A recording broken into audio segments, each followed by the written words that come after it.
I am so glad you convinced me that the family car should be the Defender 110. It is so beautiful inside. It's so comfortable, and it just feels indestructible. Yes, it really is. I've been waiting a long time for the new model to come out. The Defender 110, I'm telling you, it's my favorite car of all times. It's my third one.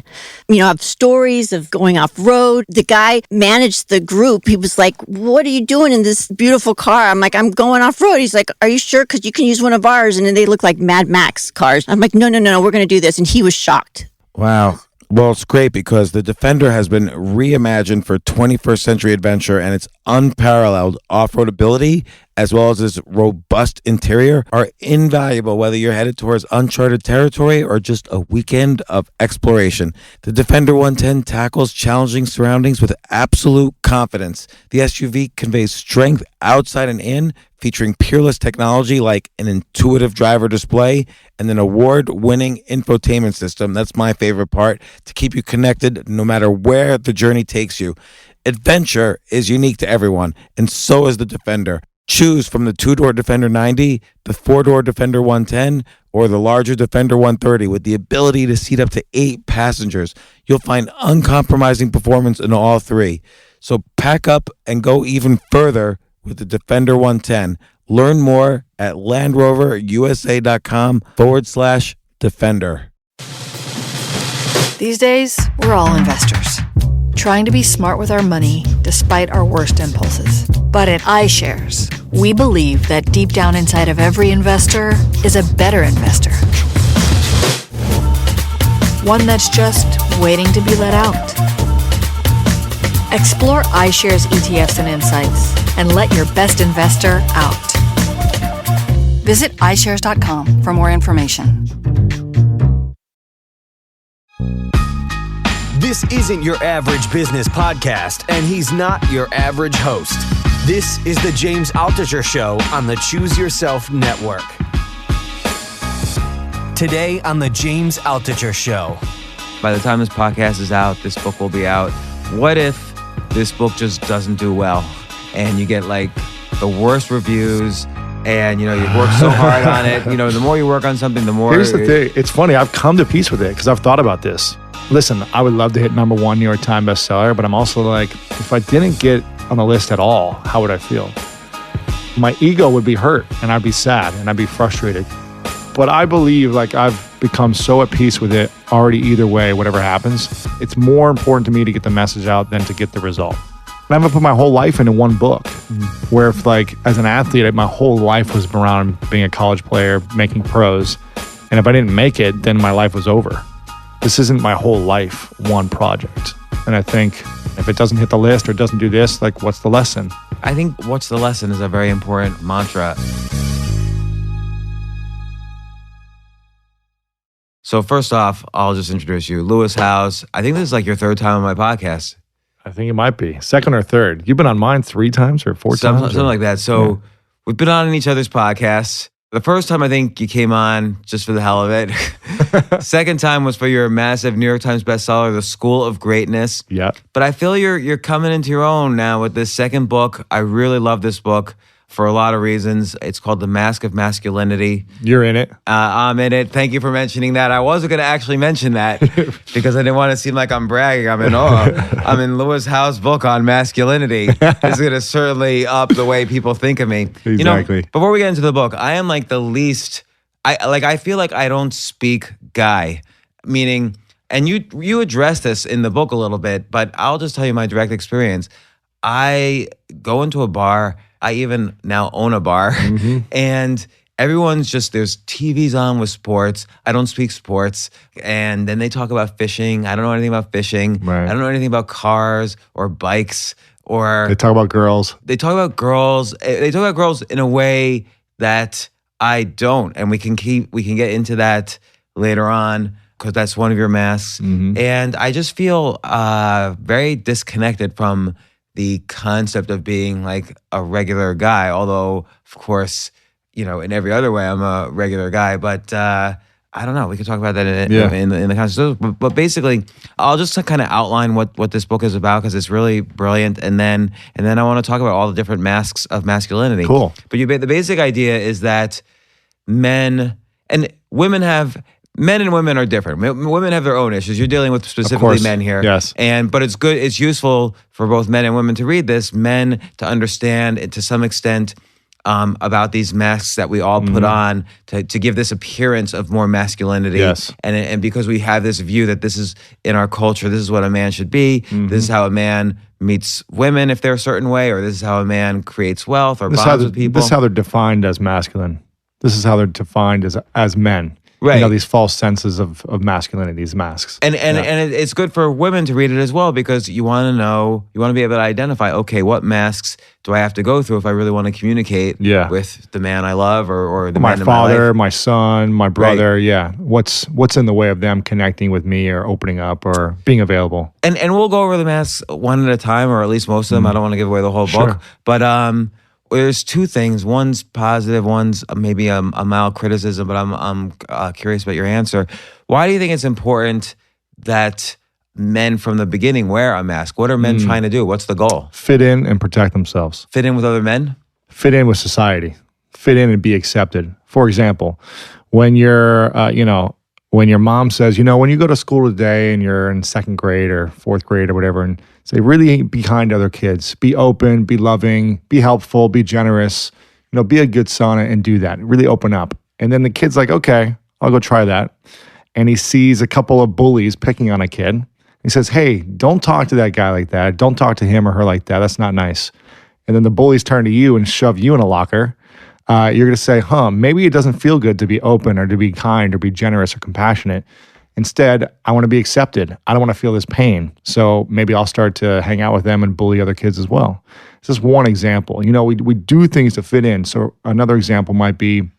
And by the way, in that example, you specifically address it. You talk about your own personal experience where various things happened to you as a child, and to take out your own pain, sometimes you can't take it out on the adults or past kids who damaged you, so you find yourself as a bully, and so you take it on other kids. You admit your own periods where you were a bully, absolutely, and really hurt somebody. You take it out on other people, and you could also take it out on yourself. You could be constantly causing pain inside. How do you think you took it out on yourself? And we can get to the constantly things. Not feeling worthy or good enough. So it was just like beating myself up if I didn't succeed or win or achieve something, or if I stumbled my words.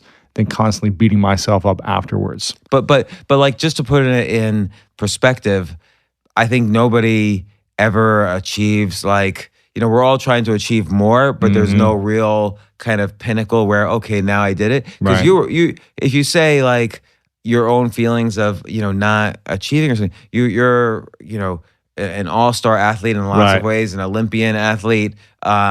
Maybe just go over your athletic credentials for a second. Yeah, I was all-state in high school, all-American, a couple sports in college. In a couple of sports, not just played professional football, arena football for a little bit, and I play with the USA handball team now. But I'll give you an example of potentially why I've gone down that path. When I was in fourth grade, the class we were in, as opposed to going out to recess one day and kind of all doing our own thing, the teacher said, okay, class, we're going to go out together and do a class dodgeball game. So we're going to split the class up in two teams and compete. And the teacher picked two boys, kind of like the popular kids in the class, to be the captains. So they were picking one kid at a time. Now I'm thinking to myself, I'm one of the tallest kids. I'm pretty athletic. I'm probably going to be picked one of the first boys. They go through and pick one by one all the boys, and it comes down to me and one other kid, one other boy that was probably like the nerdy looking kid, right? And I was like, there's no way. That was me. Hey, right. It was like me and you, right? And I was like, there's no way that I'm not going to get picked before this kid. Like, he couldn't even walk type of thing. It was like that. He was that unathletic. And they end up picking that boy. And so now I'm the last boy standing. And so I'm thinking to myself, man, this really sucks, like to be picked as the last boy. But something happened after that. I wasn't picked. They picked a girl next. And then they picked another girl. And they picked all the girls in the class until I was the last kid standing. And I didn't even get picked on a team. I was just by default the last person's team. So I just walked over there. Okay, so that's the experience that I'm very familiar with from being a kid. But I don't quite believe it. Like, why were you? If the athletic kids actually were always picked first, it was just why weren't you picked? So this is, I guess I was I didn't fit in. I wasn't accepted. I was in like So it the was like a special needs popularity classes. I contest think it a was little more bit. like popularity contest. I mean, I'll tell you what, I dominated in that game. I took like all this anger out and just like slammed the balls in kids' faces and just like dominated. And I told myself in that moment, I'm never to get picked last again. I'm going to train myself to be the best athlete I can be, to always be picked first, to always be valuable, to always be seen and wanted and desired. And so I put on that mask, the athlete mask, and it worked. I trained my butt off every single day, all through college, all through pros, to be great as an athlete because I wanted to be accepted. I wanted to fit in. And so when you've had your experience, because we've spoken about this before, but when you had your experience much later where you had a football injury or an injury that prevented you from taking the next step athletically, did you question your manhood? Because now you had just spent 10 years. I questioned everything about my life. My whole identity was now shaken because I wore this mask of this athlete mask. And now that I could no longer be that, that's where I had my self-worth wrapped around. Define in this case mask, because in some sense it's not bad to be an athlete. Not bad. Like It you worked. get in shape, you achieve goals. Here's the thing. It feels good. With any mask, it gets results. So for me, it got me the results I wanted. I achieved the highest levels athletically. I played college football. I played professional football. So it worked. But I wore the mask in every other part of my life. I had to win at all costs in my relationships, in my business, in my family experiences. I had to always win and be right. What does that mean, winning in relationships? So win an argument, and be right. Like I had to be right. I had to know the answers. It means someone else had to be wrong or they had to lose. So I had to win at everything, whether it was a little competition or a little game or walking somewhere. I just had to be in front of someone, like whatever it may be. Driving, I had to drive faster than everyone else. I had to win and be right. I had to be in first place all the time so that I felt like I was worthy enough to fit in society in general and so that people would accept me. And it worked. I won a lot and I achieved great results and I got to what I wanted to be athletically and my goals. But I always felt so unfulfilled inside when I would win because I was a poor winner and I was a really bad loser. So when I would lose in games or anything, it was like an attack on my manhood, on my identity.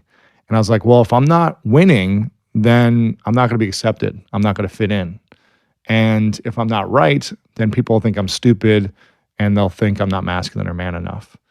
And so for me, it was this inner unfulfillment. Like I would win, I would achieve my big athletic goals, and then I'd be angry 10 minutes later. And I'm like, why am I so angry? Why am I not fulfilled? Why am I not satisfied? Or at least even able to celebrate for a day the achievement that I just did, All-American, All-State. Yeah, why don't you think pro-athlete. you were able to celebrate for a day? I think because I was so focused on proving people wrong as opposed to lifting other people up and doing it from a place of love and joy and inspiration. I was just like, I'm doing this to show these kids wrong or to prove to my peers wrong or family or whoever doubted me.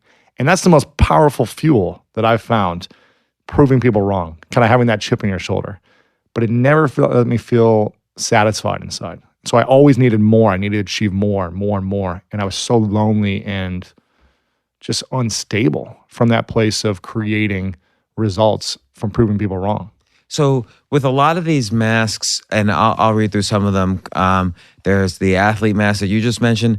There's the stoic mask, which I think the way I picture it is the guy who could break his leg, but nobody knows No because emotion, he's no being pain, very yeah. stoic about Yes. it. Or maybe something bad happens to him, like a death in the family, Yeah. and he's the one who Has it all together. He's, right. And but it's still a mask. He's still feeling the pain, but he holds it all in. There's the material mask, which is very common. Here's a great example about the material mask. And again, how these are super effective to wear them and actually how they hurt us at the same time. So material mask, when I was done playing football, I was on my sister's couch for a year and a half and I had no money. I never learned how to make money. I was a truck driver. I was like a bouncer, but I wasn't an entrepreneur that knew how to earn money on my own. I decided, I was like, okay, I'm sick and tired of being broke. I'm going to figure this out. I'm going to do whatever it takes to get rich and to make millions. I started hanging out with millionaires, learning from them, studying, and it worked. A couple years later, I started making millions, right? And I worked my ass off for this. I was so driven to make money. I was so driven to make money to prove to people that I was smart, worthy, that I was desirable. And it worked. But at the same time, I gained 50 pounds and people started calling me Fluis for Fat Louis. Did I know you then? You might, maybe right before this. I was like back in 2010, 2011. Okay. That, I was super overweight. I was working till 3 a.m. every night because I was like so scared to lose money. And I was like, I got to keep going. I got to keep going because I didn't want it to go down. And I didn't really have good relationships with people. It was just like so fixated on the material things, on increasing my bank account, my net worth, because that was my self-worth. And it worked. I got results, but I also suffered emotionally. I suffer with my health. I suffer with relationships. So I think it's just being aware of like, okay, these masks aren't necessarily bad, but we get to be aware of, are we living with them 24/7? And are we putting them on to deflect other things that are meaningful in our lives? Relationships, our health, our well-being, and our self-worth. And if we're tying our self-worth around the amount of women we sleep with, how much money we have, how great of an athlete we are, all these things, how much we know, how funny we are, the Joker mask, if we're tying our self-worth around this identity, then if the identity somehow falters or someone attacks that identity, then we feel like it's an attack on us personally. So it strikes me that there's an evolutionary basis for this, in that we all are primates, and primates are formed in tribes, and every tribe of monkeys or chimpanzees, for instance, has an alpha male all the way down to an omega male, and they're carefully ranked. Like everybody knows where they are, who's above them and who's below them. And so there's everything that you're talking about here, like let's say the material mask, well, you know exactly where you are. You have dollars in the bank. Or the athlete mask, you know exactly, am I, the second best player on the team or the first best player on the team or the first best player in the league? Right. The sexual mask, you talk about how many women have you slept with? There's metrics How funny for each are of these you? things. Yeah. Yeah. With the Joker mask, it could be very painful if you tell a joke and nobody laughs. If that's the metric you're judging yourself Then with, you put your self-worth around those results. right? And how do you? It seems like that's such a natural thing, and we are just like this bag of chemicals, and these chemicals have been with us for 2.5 million years. What you're sort of suggesting in this book is that it's healthier to somehow break free from those chemicals, and that's very difficult to do. It's almost impossible. It seems impossible if you're not even aware of it. For 25 years, I wasn't even aware. I just said, well, this is who I am, and I'm not changing. Like, why change? It's working. I'm getting results. I was a great athlete. I'm making money. I'm getting girls. Like, it works for me. So why change? But when I'm in the fetal position watching Weeds for 88 episodes for 2 weeks because I can't emotionally break free from a relationship I'm in that's so toxic, and I don't know how to get out of it, and I don't know how to communicate and express myself in healthy ways, then something's missing. When I'm so angry and resentful that I am constantly looking for a fight to get my emotions out, and I end up beating the crap out of someone on a basketball court in a no-stakes basketball game just because he stepped to me, it's not worth it. It's showing me that, okay, something's missing. If I have to resort with anger and aggression and this nasty energy, and supposed to just, when I think of the ultimate alpha gorilla, the silverback, I think of the one that doesn't have to beat his chest and scream whenever there's chaos happening. I think of the alpha, the ultimate alpha, as the silverback that is so graceful and calm in his energy. When he walks through the jungle, if there's chaos happening, he just moves his hands to the side and people just stop. He doesn't have to scream. He doesn't have to beat his chest. He's just so confident with who he is, his strengths, his weaknesses, and he's able to communicate in a different way as opposed to through anger and aggression and puffing up his chest. And I think that's what we get to look at within ourselves, is what are the things we do that are kind of on autopilot when we react to certain situations, as opposed to how can we use our... What do you mean by that? Like when we're driving in a car and someone cuts us off and we automatically flip them off. I used to want to get out of the car and actually want to fight someone when I felt like they were cutting me off, because I felt like it was an attack against me personally. When who knows what that person's going through or why this happened or what they missed or they didn't see me or whatever it is. But why did I have to react every single time and want to speed up and swear at the guy or yell out the window? Why?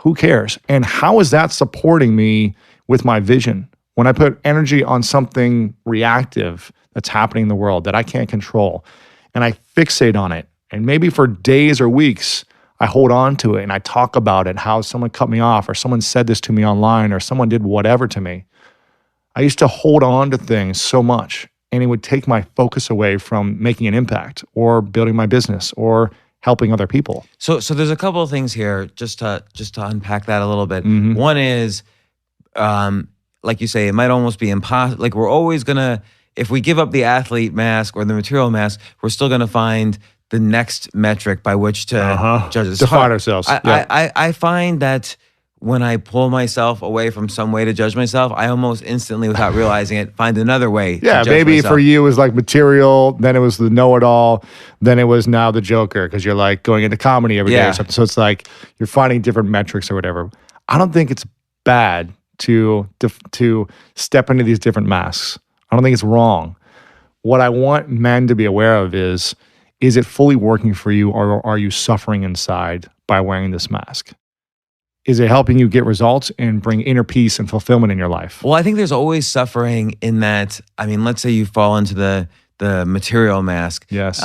There's like if you then lose money or lose a job or whatever, you're gonna feel it viscerally. Yeah. You're gonna feel like you're pushed to the edge of the tribe now, and the lions will eat you first if they chase the tribe. Yep. So, and you're gonna feel that cortisol spike up unless you somehow. That's why we shouldn't define ourselves by these masks. But I think that's the hard part. It's so baked in that we don't even realize it. Very like when challenging. again, when you take yourself out of one mask, you might accidentally just put yourself into another Absolutely. one. Absolutely. And so it seems like the first step is awareness that these masks exist. All awareness. And to start. then the second step is also realizing, I think, that there's benefits to not wearing a mask. Like you say, it could help in your communication with relationships. It might even help with your business because it'll help you deal with like losses faster.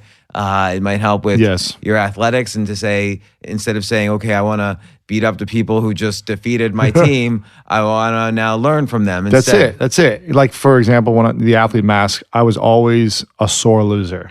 And it was like an attack against my identity. It was like I wasn't a good person unless I won. And I felt like I wasn't worthy in the world if I wasn't winning. So I was angry, resentful, mad. Like I was like, don't talk to me after the game, for days. It was like a whole thing my family had to deal with. As opposed to, why don't I still be the most competitive person I can be? Like win at everything still. Be so driven to be a great athlete. But do it from a place of, I want to show myself what I'm capable of, or I want to inspire other people through my performances. And also, like you said, it's like, how can I learn from it? As opposed to be a sore loser, how can I be a great learner? Yeah, like what's an example of an athlete that you consider is like an like the top of the chain Conor athlete? McGregor. Conor McGregor, right? The UFC fighter. I don't know who he is. Right. Conor McGregor, who's like the UFC fighter. He's the guy who just fought Mayweather in the big, they both got like a couple $100 million in this huge fight, whatever, a month or two ago. He talks so much trash. He's like known for being the biggest trash talker out of anyone. And he's kind of like the Muhammad Ali of our time, right? And here's what I love about him. He leads with a big mask, like this alpha aggressive mask that he leads with before the fight. For months, it's like a whole press thing where he's constantly like talking trash about them, constantly saying how weak they are, how he's going to do whatever to them. But the one thing I really appreciate about him is during the fight and afterwards, he is his authentic self. He removes the mask. He has humility. And at the end of the fight, it's like, even if he's hated the person for months leading up to it, he always embraces him, hugs him, and like acknowledges the component. Even if he was like, he's the weakest, sorriest person in the world, afterwards he was like, I acknowledge this person. He hugs him, even he won or lost.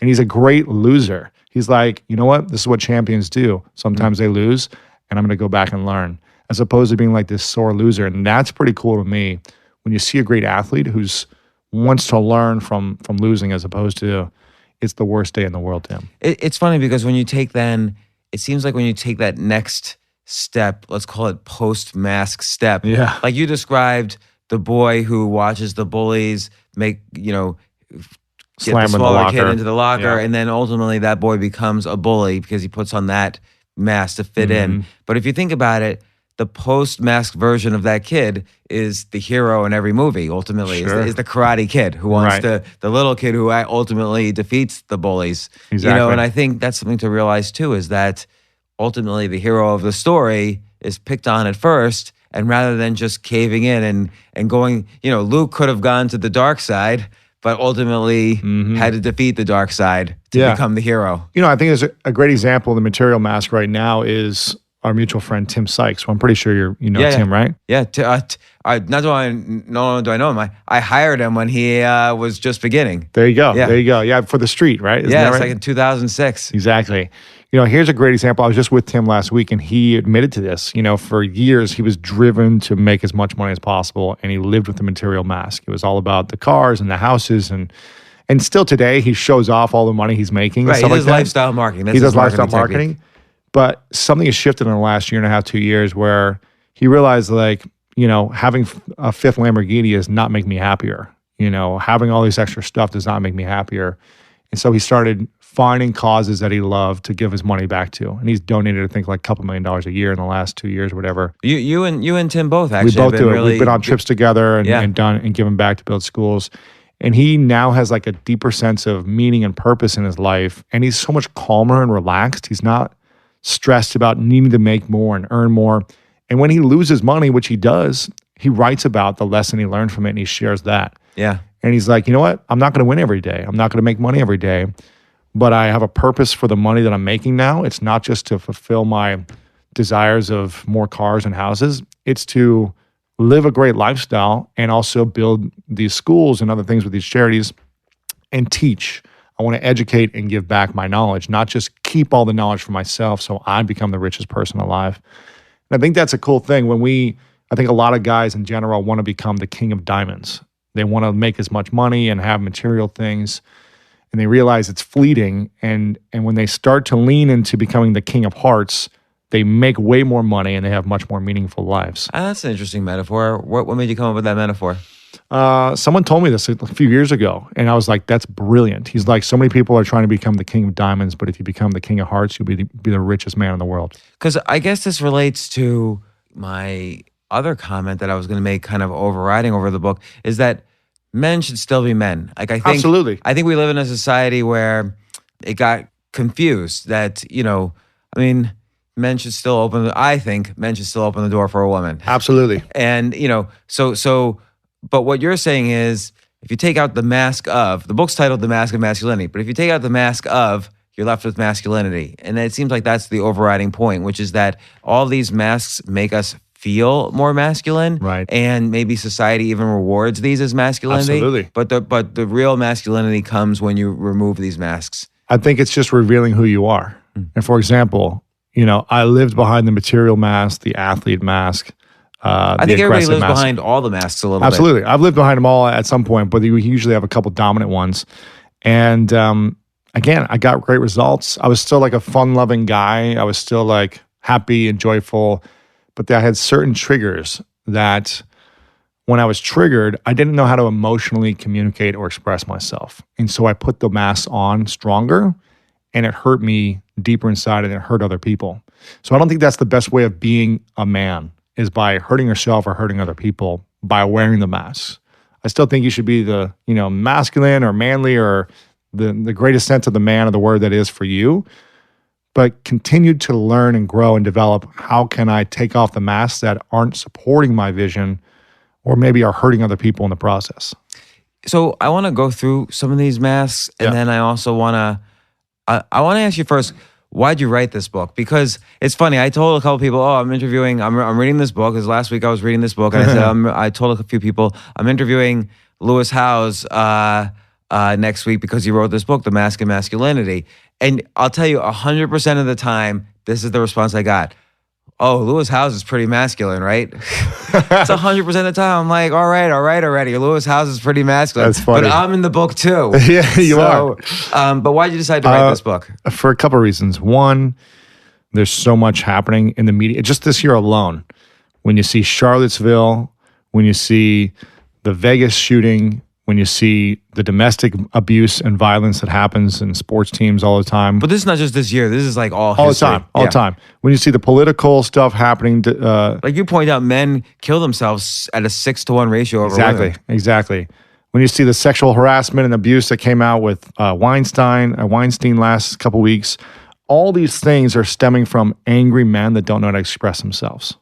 They do these things because they're wearing a mask, and they don't know how to fully reveal themselves and just be vulnerable at certain times. And it works. It gets them results. They have power. They make money. They whatever, can kill people because they have guns, and that's how they express themselves. It gets them the results they're looking for. But at what price did they have to pay, and does everyone else have to pay around them? So like So I wrote this for myself because 4 years ago, I talked about this on the last time. I opened up about all the stuff from my past that I've always been afraid of other people knowing. I was sexually abused when I was 5. My brother was in prison when I was 8. My parents were fighting my entire childhood. And I never knew how to emotionally express or communicate that. I never knew how to cope. I never knew how to go through life sharing these things. But okay, so let me ask you about that. How do you even become aware that you're not? Yeah. Because if something happens to you at the age of 5, you're gonna bury it under layers and under many masks. I did. Like, how do you even become aware that, oh, this is something I haven't dealt with, other than with Band-Aids? I think for me, it took 25 years when I went through a really bad toxic breakup in a relationship. I got in this fight on the basketball court, and I was just fighting more in general. I was just constantly aggressive. And I went through kind of a bad break in my business partnership. And even though I had achieved all these things at the highest level and things looked good, inside I was suffering.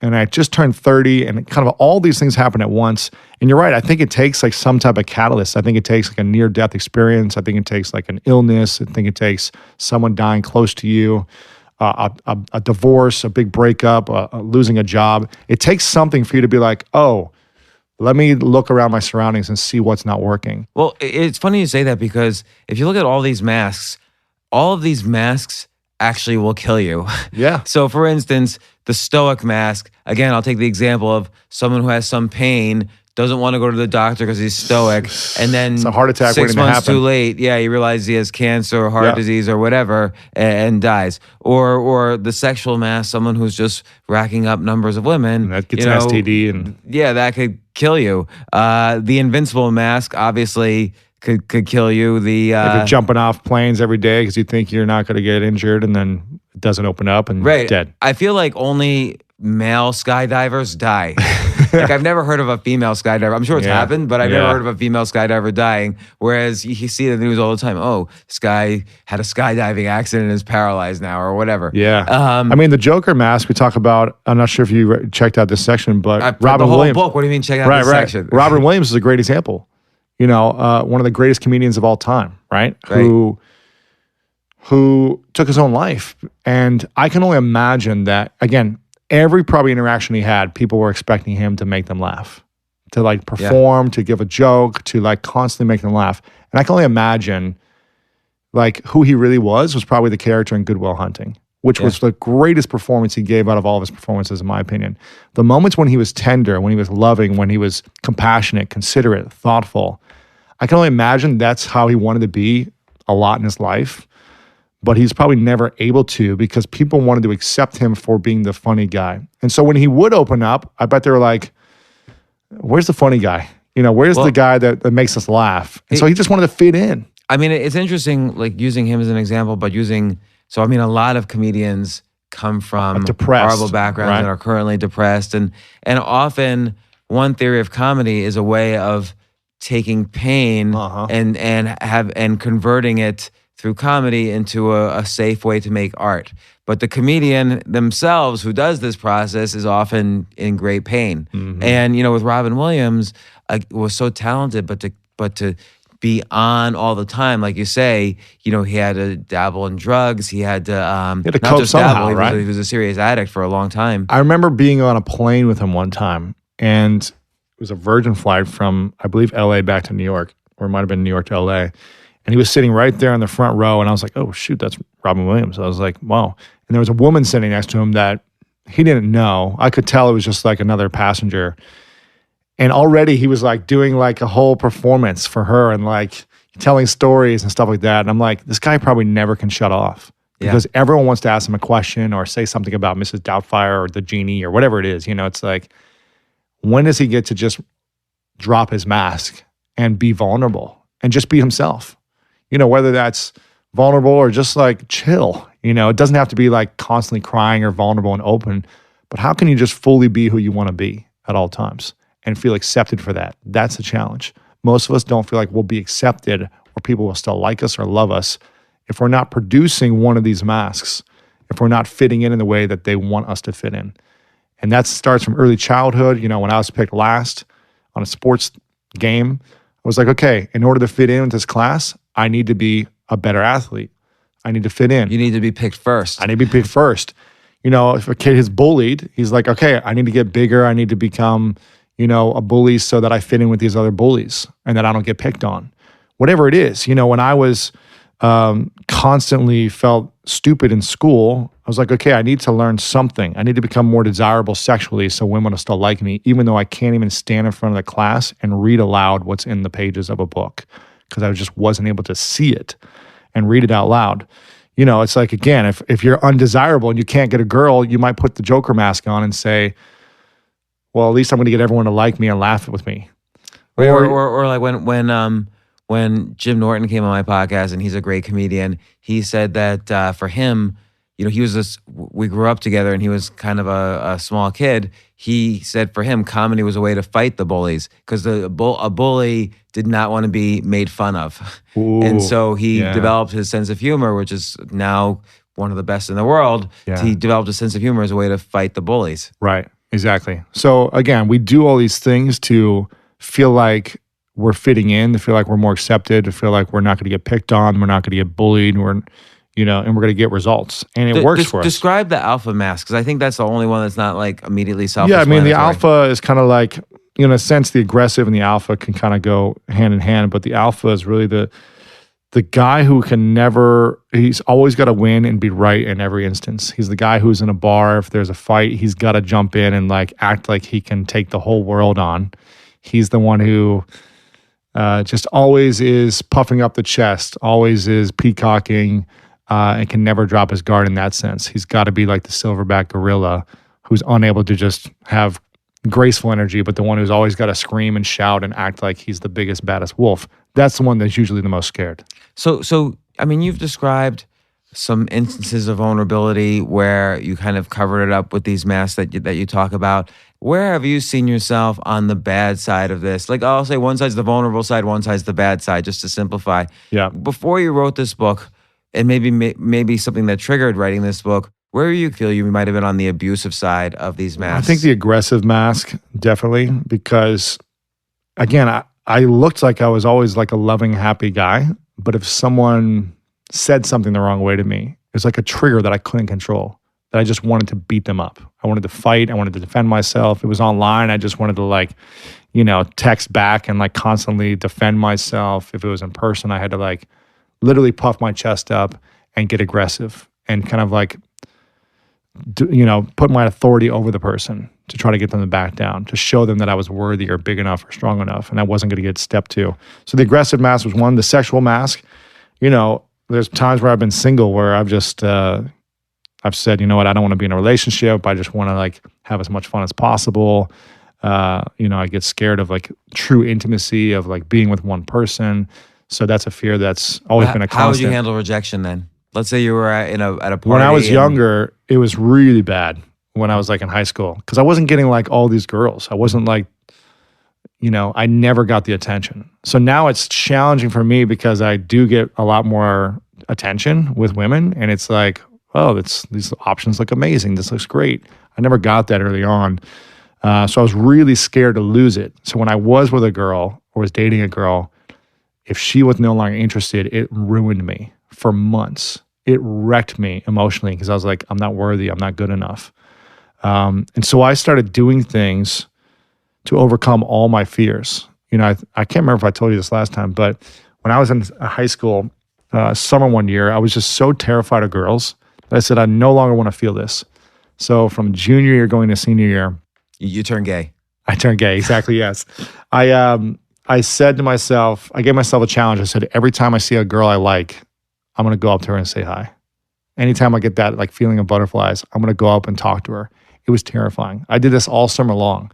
And then eventually it got easier though. Like I started to go up to girls. What was like the worst rejection you got during that time? I can't remember, but just like them not even replying to me was like Yeah. a big rejection, If they just didn't even respond or acknowledge me, it was like, oh, I suck as a human, But the more and more I just started to learn, like, okay, what's something I could say? How can I, shift my energy? How can I just make it fun and playful?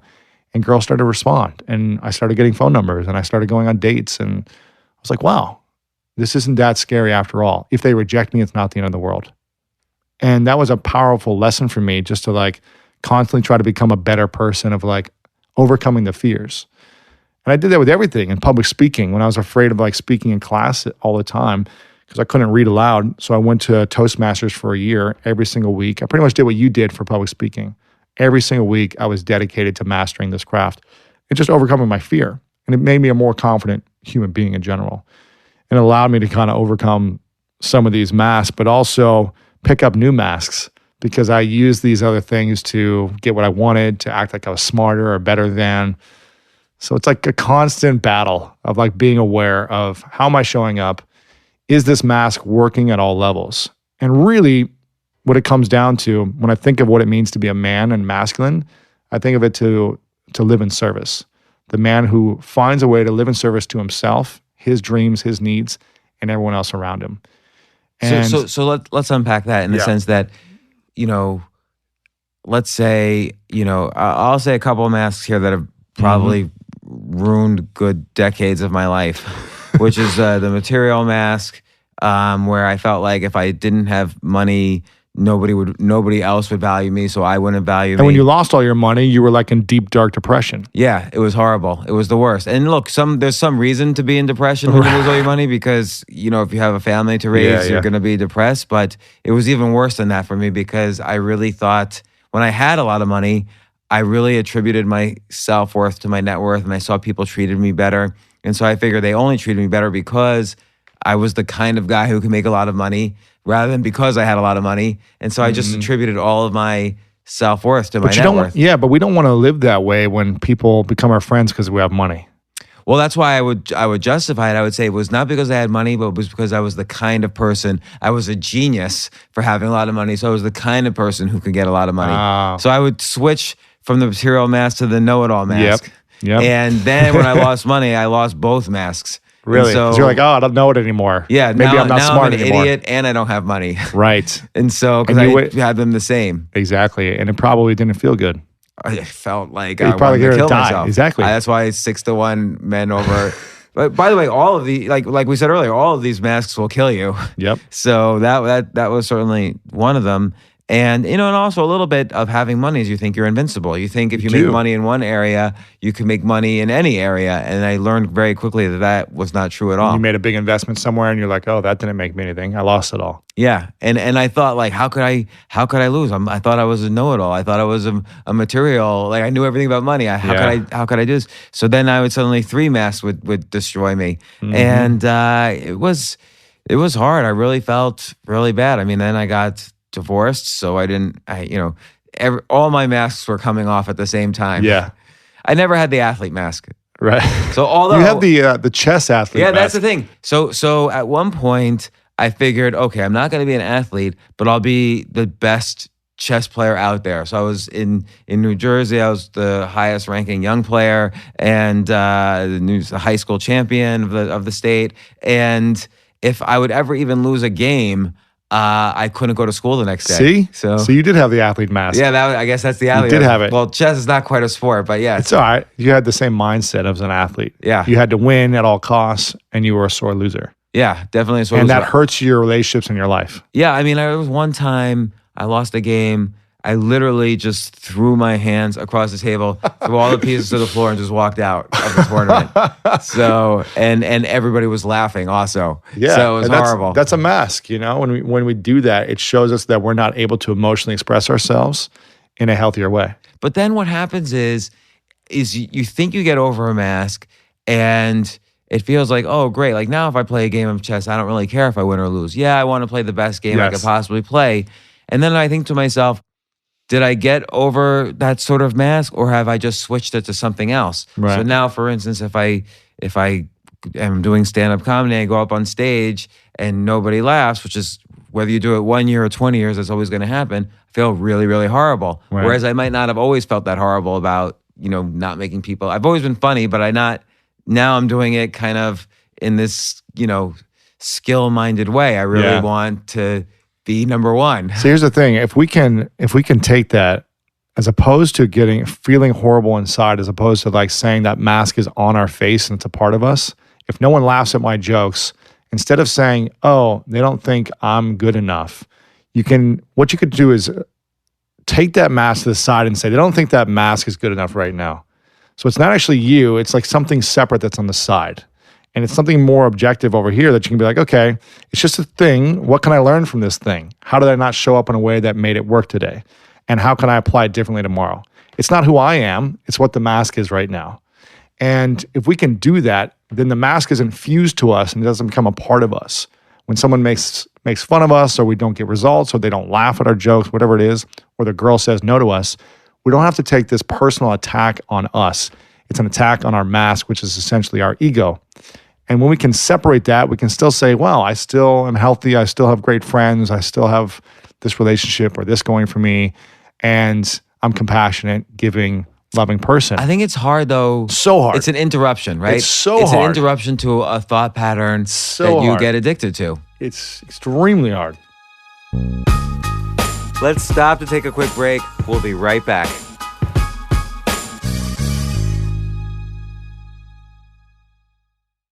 Let's say I'll just compare these masks to levels of being an addict, right? So if you have the material mask, you're addicted to that high you get when you make more money. Or buy something, whatever. Yeah, or if you have the athlete mask, you're addicted to winning the game. And if you don't win the game, it's as if you're not getting the drug you need. Yeah, it's a horrible feeling. So it's an addiction, and I think it's very hard. People are lifetime addicts. They can't, once an addict, always an addict. You can't get over addictions, really. It's very hard. That's why I think it's a constant process of being aware. So every morning I focus on, how do I want to show up today? And I think about all the instances that could go wrong. Someone could cut me off. Someone could say something nasty to me. I could get a nasty email. My girlfriend could say something to me, whatever. I think about the things that could go wrong. And I say to myself, okay, how do I want to react and respond? As opposed to reacting from automatic pilot of anger and frustration, how can I respond from a place of realizing it's not about me, it's about the situation or about them, and staying committed and focused on my vision for the day.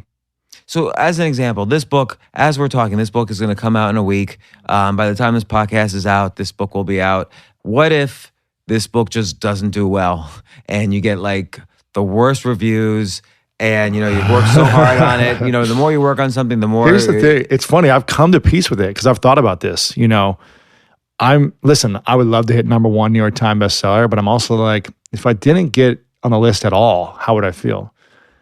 And I'm so focused, like my ego would be hurt and I'd be sad and I'd be frustrated because I'd be like, man, I worked so hard and people don't recognize this or whatever. Yeah, because anything you work hard at, you Absolutely. don't want to be trashed at. But I believe like I've become so at peace with it already either way, whatever happens, because I'm focused on more the vision and the process and the message than the result.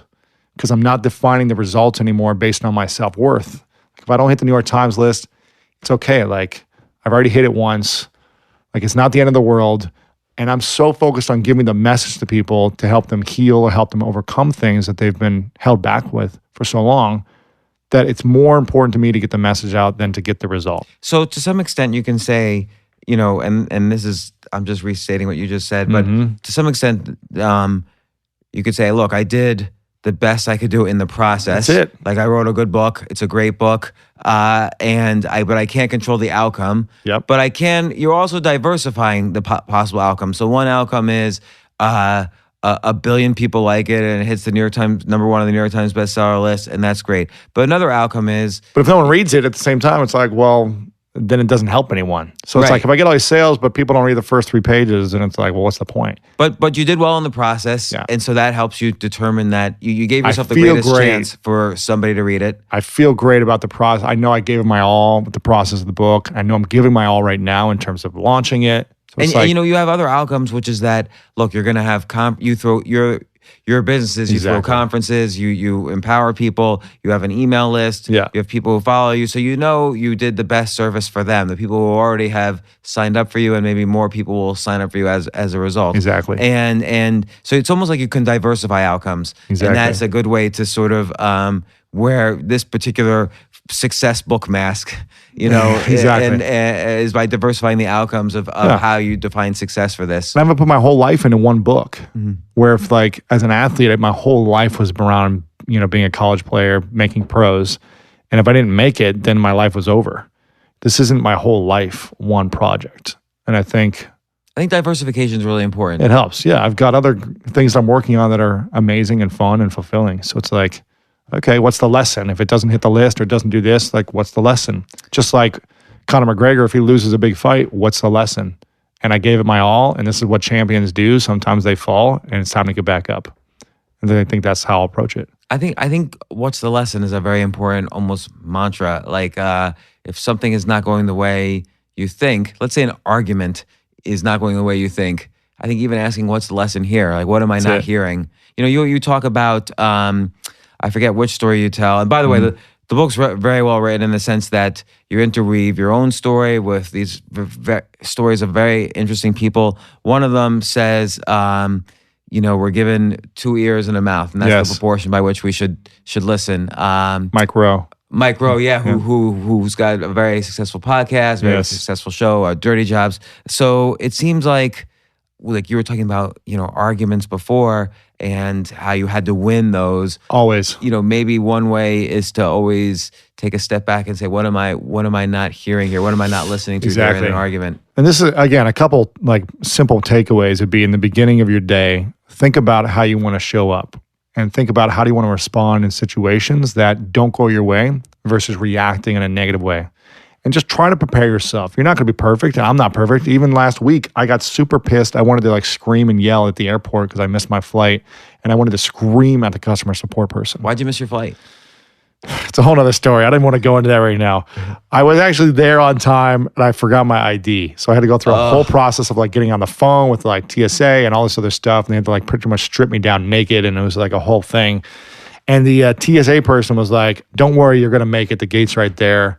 I was like, listen, the doors are closing in 2 minutes. On my phone, it says, so I got to go now. And they're like, oh, we have to check everything in your bag and swab it all and everything. And I was like, I'm not going to make this. And then they were like, you're fine. Trust me, you'll make it.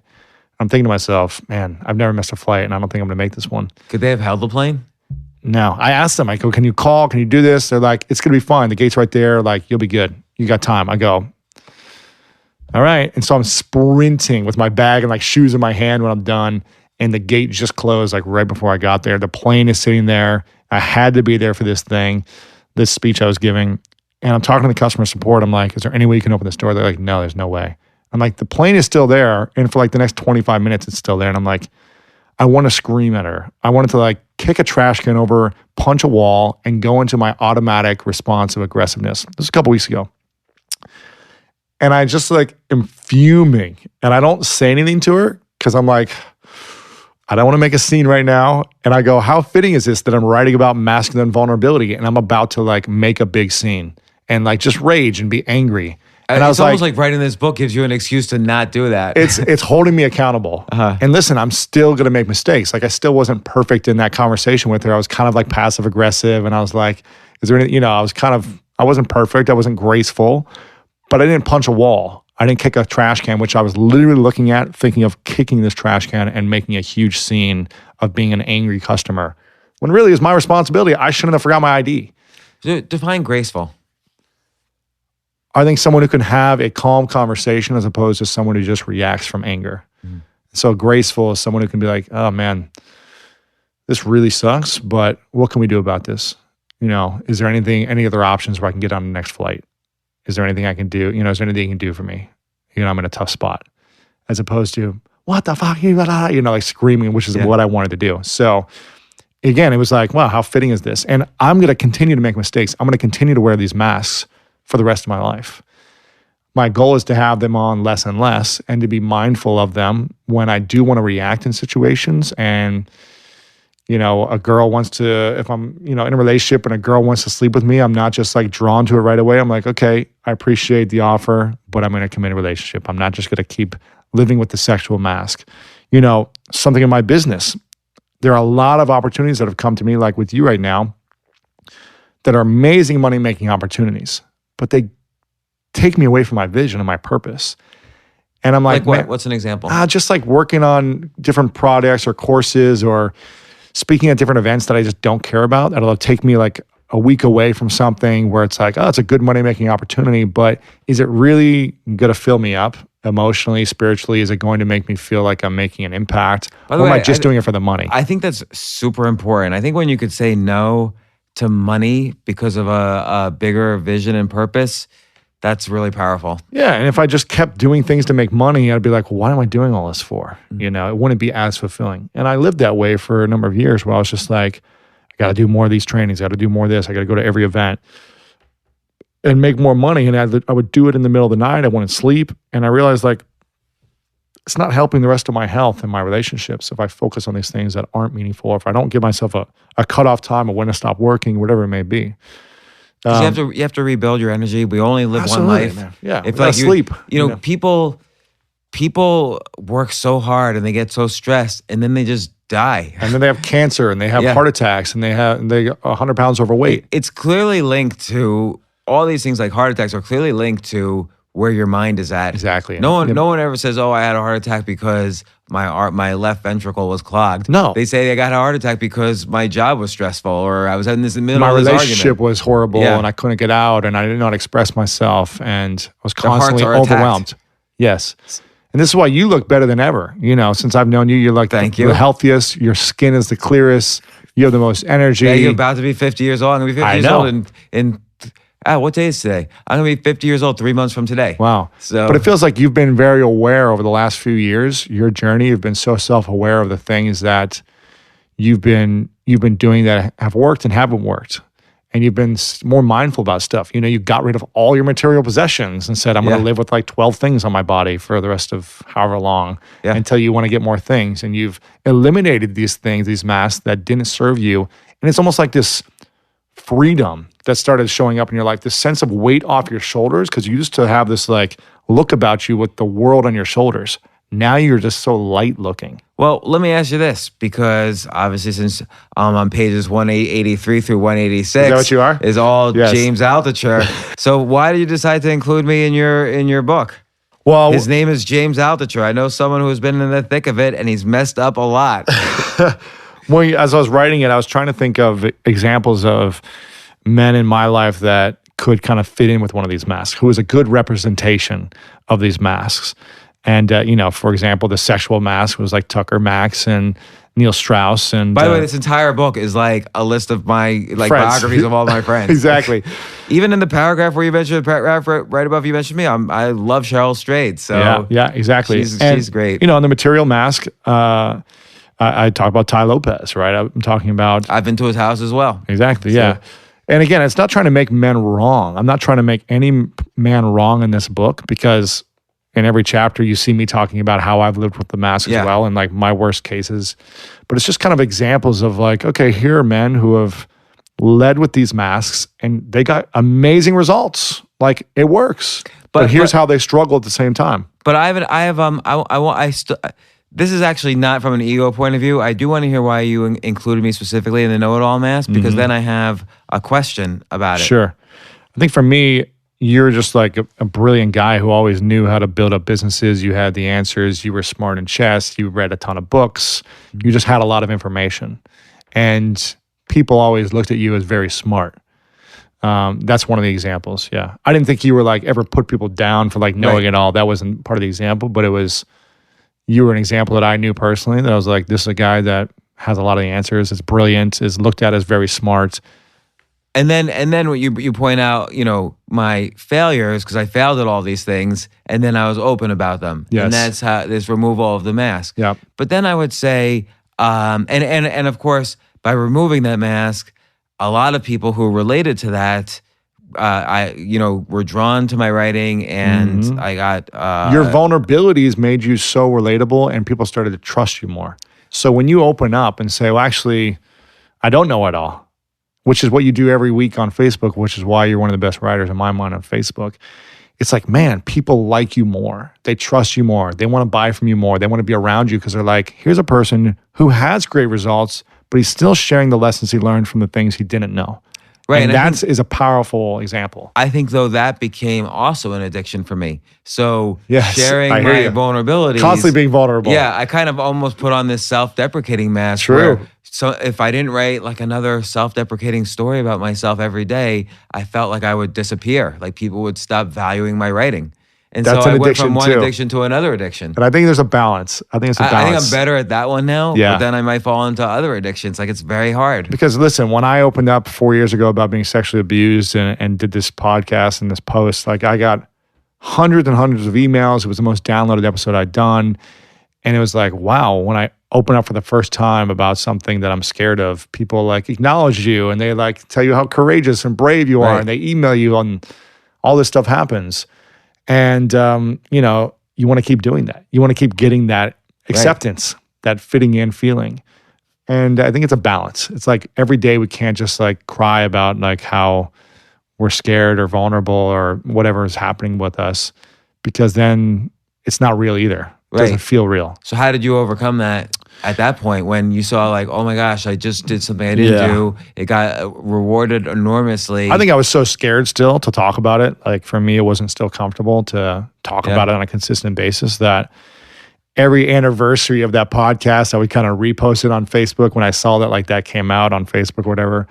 And lately I've been talking about it more because the book's been coming out. And, you know, it's crazy because it's like that's the post that gets the most likes or the most comments and the most engagement when you start to open up about things that people usually don't open up about. And so it's like, you know, part of me wants to keep doing it more because it's going to keep getting engagement and followers, but I get to balance it. You know, I get to just keep being consistent with the positivity I put out, the content that is inspiring to me and part of my vision, and not just come from a place of, well, here are all my vulnerabilities every day. Because I think it's not powerful either. I agree with you, and I think that's really important to kind of, again, interweave the two, which you do a lot in this book. I mean, this is a great book. I will summarize this book in a second, but I also want to talk about all the other things you're doing. Yes. Well, for one thing, maybe that you didn't suspect this was on my list, but how the hell did you get on Ellen? Twice. Twice with a replay. So 3 times I was actually on. But, you know, I've got a great relationship with Scooter Braun. And we've been working on some things behind the scenes that we haven't announced yet that hopefully we'll be able to in the next month. Like what? No one's listening. You could. Yeah. We're working on a show together, but I can't say where and what it is yet. But we've just been friends for years through like Pence the Promise and Adam Braun. Yeah. And when I moved to LA, we played basketball together, and I've had him on my show a couple of times. And the last time I had him on my show, he was just like, you know, you've got a gift. You got like, you know, a way of interviewing. And there's not many guys who kind of look like you, your age group, who are open to talking like that and asking those types of questions. And he said, you know, we should get you your own show. We should do something together. And he, you know, connected me to Ellen's team right away and was like, we should do something with Ellen. And so just kind of through that process of working on a show together, he was like, well, let's get you on her show and start kind of like building you up. So he made the call. Great. And yeah. And did you have fun? It was probably the most terrifying thing I've done in years. Really? I was so nervous, which I usually am not that nervous anymore for like interviews or speeches. But I think I just built her up so much in my mind over the years. And just the allure of being on Ellen, it's like the biggest talk show in the world. And it was like the morning of, I couldn't, there was nothing like meditation, working out, nothing worked. I was just like constantly nervous. And, but it was a great experience. It was a lot of fun. Yeah. I will say, well, the other thing I'll say before we summarize the book, your next big conference, you said I'm going to speak at. I'm looking forward to that. Summit of Greatness 2018. Summit of, what month is it? What day is it? It's October 3rd through the 6th, summitofgreatness.com. Who else is speaking? It's a good question. It's a year away, but I forced myself into the lineup. It's a year away. I haven't confirmed them all yet, but we've got some big names. All right. All right, I look forward to that. Yes, but it's the year of choosing yourself, 2018. Excellent. I'm still choosing myself, so that'll be good. So Lewis Howes, The Mask of Masculinity. There's a subtitle. I always forget subtitles. How Men Can Embrace Vulnerability, Create Strong Relationships, and Live Their Fullest Lives. I think this is a great book. Thank you. You tell your story throughout each chapter. You tell the stories of others. There's a lot of great stories of people I know personally, so it was interesting, but also a lot of people I didn't know. And I think it makes enormous sense. Like with each chapter, I kept thinking to myself, oh yeah, this is when I wore this mask. This is how I've either gotten through it or how I haven't gotten through it yet. Yeah. So you never leave these masks completely behind. Like I'll always have the material mask, the know-it-all mask, and various other masks that pull at me. But I think, like you say, you become awareness is key. And That's it. book like this certainly helps with awareness. So I highly recommend it. I hope people buy this. And look, keep coming on the podcast. Thanks once brother. again, Lois. Appreciate it, James. Next time on the James Altucher Show. I think that I felt that there could be performance in every man, that every man could perform his life or his situation or his trauma or his successes or his failure. We're troubled people in a troubled universe. We have to find our way. And how you find your way through the tragedy. It's all tragedy, wouldn't you say? It's more tragedy than comedy. Of course, yes. You knew what would be both important and entertaining to the viewer. And I think that's why you have 26 Academy Awards. The autopsy shows were great. It's really hard to have a vision that nobody ever had before that then becomes successful. But that's the only fun for me. To me, autopsy was the darkest, because to see that your body was chopped meat, I realized we were made of chopped meat. I realized that what was human was consciousness only, that the rest of us was just matter. That changed my life. That autopsy changed my life. Yeah, it changed my life. I just saw the human body for what it was. It was this miracle of plumbing. It was incredible. It had pipes and it had organs, and it was like, I hate to say this, it was a little bit like my toilet or my stove. It was just incredible. So the only thing left was ideas. The only thing that could possibly lift you from material things was imagination. Well, let's find out. Why aren't you running HBO? I'll tell you why I'm not running it. Can you say vagina here? Yes. That's why.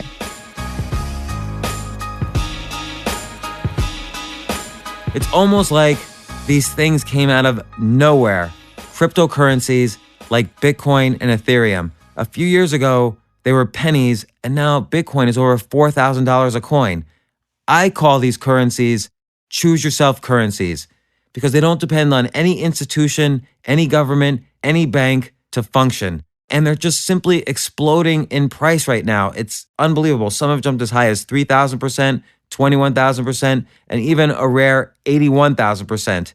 Again, it reminds me of things like the dot-com boom in the 90s. Stocks were going up 20, 30% a day. Everyone said it was irrational exuberance, but they kept going for another 5 years, and some of them are still going. So if you're missing out on this boom, don't worry. You're not alone. We're just in inning, I don't know if we're in inning 0 anymore, but we're in inning 1. Most people are not investing in cryptos simply because they don't even know how to get started. So I decided I want to do something about that. I want to inform everyone listening how to get started. I'm offering a free 6-video series masterclass on cryptocurrencies, where I'll walk you step by step through the entire process. If you're interested in claiming this free masterclass, please go to altucher.io. That's altucher.io/masterclass, where I'll give you all of the details. AI might be the most important new computer technology ever. It's storming every industry, and literally billions of dollars are being invested. So buckle up. The problem is that AI needs a lot of speed and processing power, so how do you compete without costs spiraling out of control? It's time to upgrade to the next generation of the cloud, Oracle Cloud Infrastructure, or OCI. OCI is a single platform for your infrastructure, database, application development, and AI needs. OCI has 4 to 8 times the bandwidth of other clouds, offers one consistent price instead of variable regional pricing, and of course, nobody does data better than Oracle. So now you can train your AI models at twice the speed and less than half the cost of other clouds. If you want to do more and spend less, like Uber, 8x8, and Databricks Mosaic, Take a free test drive of OCI at oracle.com/advance. That's oracle.com/advance. Oracle.com/advance.